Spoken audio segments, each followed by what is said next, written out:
Hi friends, कैसे हैं आप। आज हम बूढ़ा पिता नामक कहानी को पढ़ेंगे।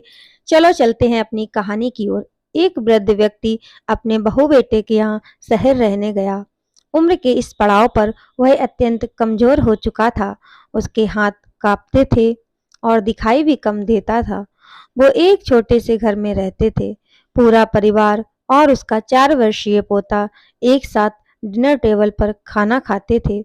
लेकिन वृद्ध होने के कारण उस व्यक्ति को खाने में बड़ी दिक्कत होती थी। कभी मटर के दाने उसकी चम्मच से निकलकर फर्श पे बिखर जाते, तो कभी हाथ से दूध छलक कर मेज पोस्ट पर गिर जाता।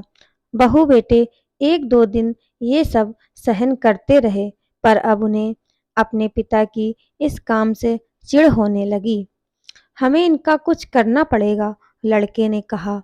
बहू ने भी हाँ में हाँ मिलाई और बोली, आखिर कब तक हम इनकी वजह से अपने खाने का मजा किरकिरा करते रहेंगे, और हम इस तरह चीजों का नुकसान होते हुए भी नहीं देख सकते।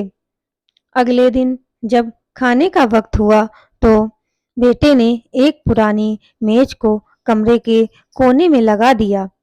अब बूढ़े पिता को वहीं अकेले बैठकर अपना भोजन करना था। यहाँ तक कि उनके खाने के बर्तनों की जगह एक लकड़ी का कटोरा दे दिया गया, ताकि अब और बर्तन ना टूट फूट सकें।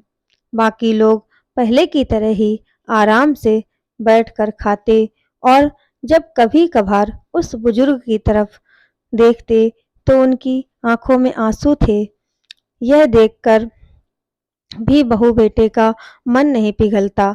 वो उनकी छोटी से छोटी गलती पर ढेरों बातें सुना देते। वहाँ बैठा बालक भी यह सब बड़े ध्यान से देखता रहता और अपने में मस्त रहता।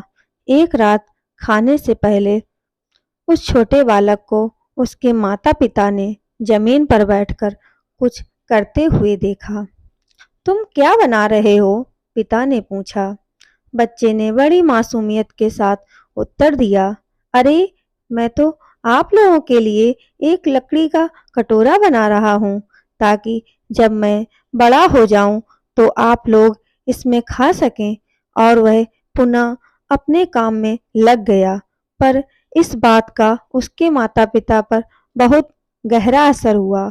उनके मुंह से एक भी शब्द नहीं निकला और आंखों से आंसू बहने लगे। वो दोनों बिना बोले ही समझ चुके थे कि अब उन्हें क्या करना है। उस रात वो अपने बूढ़े पिता को वापस डिनर टेबल पर ले आए और फिर कभी उनके साथ अभद्र व्यवहार नहीं किया। फ्रेंड्स, आपको ये कहानी कैसी लगी कमेंट में बताना, और अगर आपको ये कहानी अच्छी लगी है तो प्लीज़ मेरे चैनल को लाइक शेयर एंड सब्सक्राइब करें। Bye bye friends.